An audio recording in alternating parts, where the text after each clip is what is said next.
अब मैं आपको एक्सप्लेन कर रहा हूँ ये होता कैसे। पहले वोटर ने वोट किया, आपने किसी को वाटरमेलन दिया था ना, तो देखिए ये वाटरमेलन को वोट दिया, तो अब देखिएगा इसके अंदर सभी को क्या दिख रहा है, वाटरमेलन।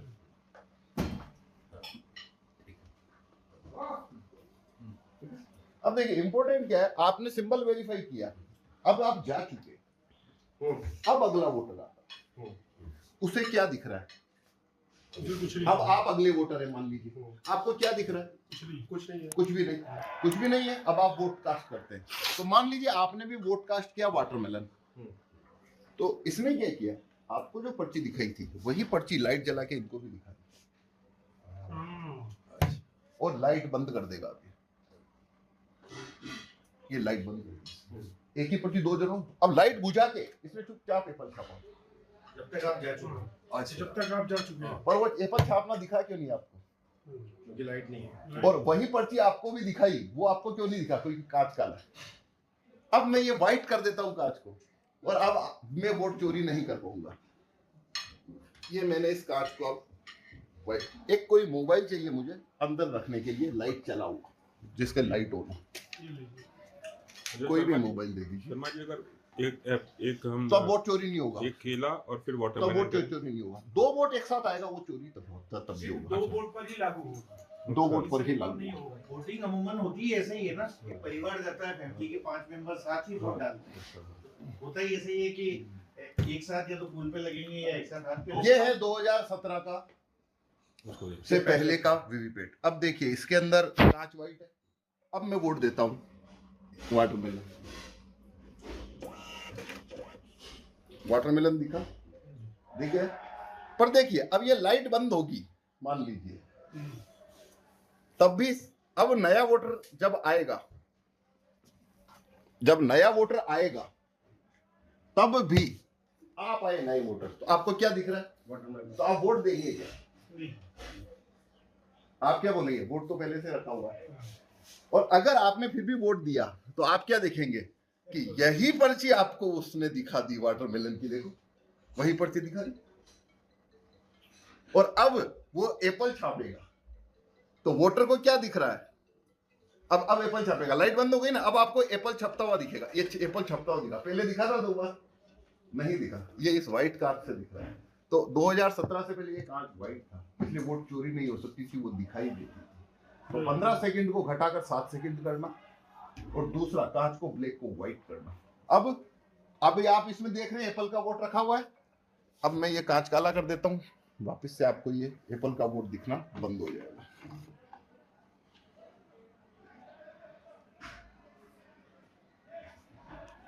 बताइए कोई वोट पड़ा है अभी अंदर, नहीं। तो इलेक्ट्रॉनिक वोट चोरी करना, उसके 1000 रास्ते हैं ईवीएम में, सारे तरीकों से आप पकड़े जाओगे, कोई से भी तरीके से आप ईवीएम का वोट चुराओ, इलेक्ट्रॉनिक रूप से जब भी चुराओगे आप पकड़े जाओगे, अगर आप कागज का वोट चुराना नहीं जानते।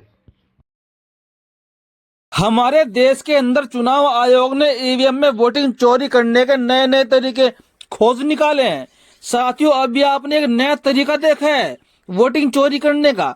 इससे पहले मैं आपको बताऊं कि जब से 5 राज्यों के विधानसभा चुनाव संपन्न हुए हैं तब से लेकर आज तक ईवीएम को लेकर आंदोलन थमने का नाम नहीं ले रहा है, और ईवीएम के भरोसे अब हमारे देश का लोकतंत्र नहीं टिक सकता। और साफ साफ चुनाव आयोग को भी सिफारिशें भेजी जा चुकी है कई कई बार, लेकिन चुनाव आयोग ने भी उनको एक सिरे से खारिज करते हुए कह दिया कि ईवीएम में धांधली नहीं हो सकती, इसमें कोई चांस नहीं है। लेकिन साथियों आपने अपनी आंखों के सामने देखा, अभी वीडियो में लाइव एग्जांपल देखा कि ईवीएम में कैसे कांच की सहायता से धांधलीबाजी होती है।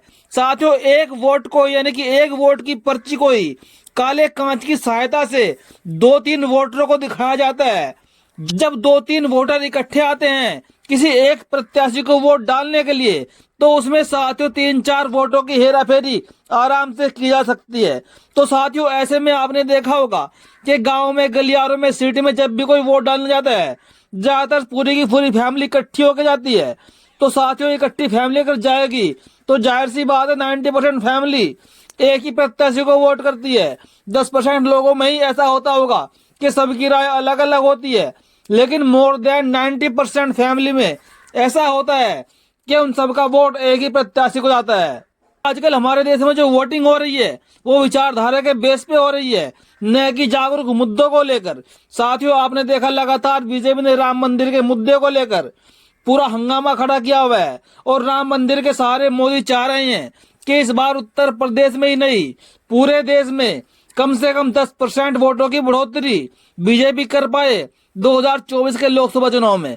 लेकिन यहाँ पर तो मामला गंभीर होता जा रहा है। इस बार लोगों ने ठान रखी है कि इस देश में ईवीएम के साथ अब चुनाव नहीं होगा।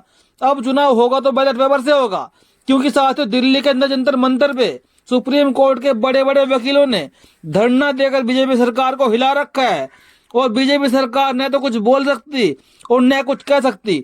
बीजेपी सरकार पूरी तरह फंसी हुई है, क्योंकि वो सुप्रीम कोर्ट के जो वकील है ईवीएम मशीनें लाकर देश के कोने कोने में दिखा रहे हैं कि कैसे ईवीएम से वोटिंग चोरी होती है। साथियों, ईवीएम का मुद्दा कोई नया नहीं है। ईवीएम का मुद्दा साथियों कम से कम 15 साल से चला हुआ आ रहा है। जब केंद्र में कांग्रेस की सरकार थी तो साथियों उस समय बीजेपी ईवीएम के विरोध में थी और ईवीएम के विरोध में खुलकर बोल रही थी बीजेपी। यहाँ तक कि बीजेपी के एक नेता ने तो ईवीएम के विरोध में पूरी की पूरी किताब लिख डाली थी। जब केंद्र में मनमोहन की सरकार थी तो इनके मंत्री खड़े होकर कहते थे कि हमको ईवीएम पर भरोसा नहीं है, हम देश में चाहते हैं बैलेट पेपर से चुनाव। और साथियों आज जब देश में सत्ता बीजेपी की है तो साथियों बीजेपी को ईवीएम से प्यार हो गया, बीजेपी को ईवीएम से लगाव हो गया। ईवीएम को बीजेपी वाले भगवान मान रहे हैं और साथ ही साथ चुनाव आयोग इसमें बीजेपी की पूरी सहायता कर रहा है, क्योंकि बगैर चुनाव आयोग के तो बीजेपी एक पत्ता भी नहीं हिला सकती। साथियों ऐसे में अब देश का क्या होगा ये तो आप ही बताएंगे और आपको इसमें अपना कमेंट जरूर करके बताना है। क्या आप देश में चुनाव ईवीएम से चाहते हैं या फिर बैलेट पेपर से? क्या आपको भी लगता है इतनी सारी वीडियो देखने के बाद, लाइव देखने के बाद, वीडियो का डेमो देखने के बाद, जिसमें ईवीएम के माध्यम से तरह तरह से चोरी होती हुई दिख रही है, क्या आप अब भी ईवीएम पर भरोसा कर पाओगे? साथियों हमने आपको लाइव डेमो दिखा।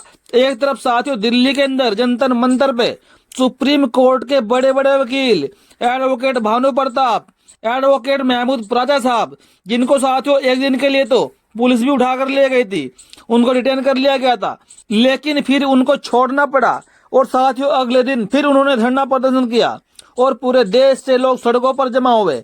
लेकिन साथियों मजाल है किसी गोदी मीडिया की जो एक भी खबर चला दे ईवीएम के विरोध में। तो साथियों इसीलिए कहते हैं आपको चाटुकार मीडिया से, गोदी मीडिया से, मनवादी मीडिया से और जातिवादी मीडिया से दूरी रहना होगा। और इसलिए साथियों आपको प्रिंट मीडिया छोड़कर, इलेक्ट्रॉनिक मीडिया छोड़कर सोशल मीडिया पर आना होगा और खासकर वो बहुजनों के चैनल जो देश की हकीकत को दिखा रहे हैं उनको सब्सक्राइब करना होगा और उनको सपोर्ट भी करना होगा। तो साथियों आप ईवीएम पर क्या कहना चाहते हैं?